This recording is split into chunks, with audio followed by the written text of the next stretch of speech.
Morning. आज हम पढ़ेंगे व्याकरण का पार्ट 3 शब्द विचार। शब्द मीन्स वर्ड।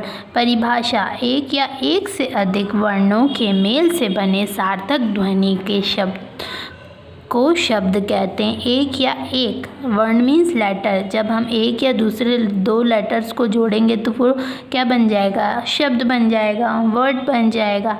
जैसे घोड़ा, घ प्लस ओ प्लस ड प्लस आ, इसको मिला के क्या बन गया? घोड़ा। इसमें कुल कितने वर्ण हैं, कितने लेटर्स हैं? 4 लेटर्स हैं।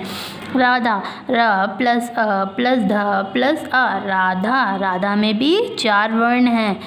तरुण, त प्लस अ प्लस र प्लस उ प्लस ण प्लस अ, तरुण। तरुण में 6 वर्ण हैं। आगरा, आ प्लस ग प्लस अ प्लस रा प्लस आ, आगरा में 5 वर्ण हैं। ऊपर लिखी ध्वनि समूह का कोई ना कोई अर्थ अवश्य है। ये जो शब्द लिखे हैं इनका कोई ना कोई अर्थ जरूर है। घोड़ा एक पशु का नाम है, घोड़ा में पता है एनिमल के नाम होता है। राधा और तरुण व्यक्ति का नाम है, राधा और तरुण किसी इंसान व्यक्ति का नाम है। इसी प्रकार आगरा किसी नगर का नाम है, इसी प्रकार आगरा किसी जगह का नाम है। यह सब सार्थक ध्वनि समूह होने के कारण शब्द हैं। यह सब सार्थक ध्वनि शब्द हैं। शब्दों के भेद, अर्थ, प्रयोग, उत्पादित और व्यापादित की दृष्टि से शब्द के कोई भेद हैं। अर्थ के अनुसार शब्द के 2 भेद होते हैं। अर्थ के हिसाब से शब्द के 2 भेद होते हैं, सार्थक और निरार्थक। सार्थक शब्द जिस वर्ण समूह का कोई स्पष्ट अर्थ निकले, जब किसी वर्ड का कोई स्पष्ट मीनिंग निकले उसे सार्थक शब्द कहते हैं। वो सार्थक शब्द रहता है। जैसे लड़का, लड़का हमें पता है। पुस्तक, ये क्या है? हमारी पुस्तक है। गया, दिल्ली, पानी, रोटी आदि। निरार्थक शब्द जैसे वर्ण समूह का कोई अर्थ नहीं निकलता, जैसे कोई लेटर का कोई मीनिंग, जैसे एक पर्टिकुलर लेटर है, जैसे घ है, जब तक हम इसके आगे कोई शब्द नहीं लिखेंगे इसका कोई वर्ड बनेगा? नहीं बनेगा। जब हम इसके आगे कोई शब्द लिखेंगे तो इसका वर्ड बनेगा, घ का कोई अर्थ नहीं होगा। उसे निरार्थक शब्द कहते हैं। उसे क्या कहते हैं? निरार्थक शब्द कहते हैं। जैसे पानी का वानी, रोटी का वोटी, गाना का वाना, मीठा का वीठा आदि। सीधे शब्द के उल्टे शब्द करना। पानी, वानी में वानी का कोई अर्थ नहीं होता। वानी और वानी का कोई अर्थ नहीं होता। यह निरार्थक शब्द होते हैं। यह क्या है? निरार्थक शब्द। इसी प्रकार वोटी, वाना, मीठा निरार्थक शब्द हैं। प्रयोग की दृष्टि से शब्द के भेद। प्रयोग की दृष्टि से शब्द के 2 भेद होते हैं, विकार और अविकार। विकार में आता है संज्ञा, सर्वनाम, विशेषण, क्रिया। अविकार में क्रिया विशेषण, संबंध बोधक, समुच्चय बोधक, विषम्य बोधक। विकार शब्द जिन शब्द के रूप में लिंग, वचन, कारक के अनुसार परिवर्तन आता है उन्हें विकार शब्द कहते हैं। परिवर्तन मीन्स जिनके अलग अलग मीनिंग हो उन्हें विकारी शब्द कहते हैं। जैसे लिंग, लिंग मीन्स जेंडर। लड़का पढ़ता है, लड़की पढ़ती है। लड़का मीन्स बॉय और लड़की मीन्स गर्ल। नंबर, वचन, लड़का पढ़ता है, एक लड़का पढ़ता है और लड़के पढ़ते हैं। इसमें बहुत सारे लड़के पढ़ते हैं। कारक, कारक मीन्स केस, लड़का पढ़ता है, लड़के को पढ़ने दो। ये कोई केस हो गया। पर्टिकुलरली जब हम किसी के बारे में बात कर रहे हों। विकारी शब्द के 4 भेद होते हैं, संज्ञा, सर्वनाम, विशेषण और क्रिया। अविकारी शब्द जिन शब्दों के रूप में कोई परिवर्तन नहीं होता उन्हें अविकारी शब्द कहते हैं। जो शब्द है, जो वर्ड है, उसमें कोई चेंजेस नहीं होते उसको अविकारी शब्द कहते हैं।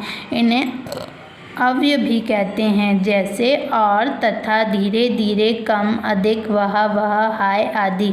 अविकारी शब्द के 4 भेद होते हैं, क्रिया विशेषण, संबंधबोधक, समुच्चयबोधक, विस्मयबोधक।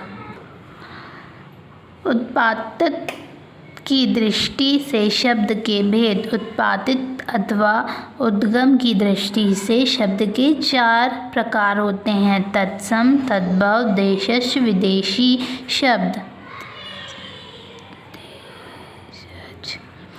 तत्सम शब्द संस्कृत भाषा के जो शब्द हिंदी में अपने वास्तविक रूप में प्रयुक्त होते हैं उन्हें तत्सम शब्द कहते हैं। जो संस्कृत के शब्द है वो जो हिंदी में चेंज होते हैं उन्हें हम तत्सम शब्द कहते हैं, जैसे माता, कवि, नदी आदि।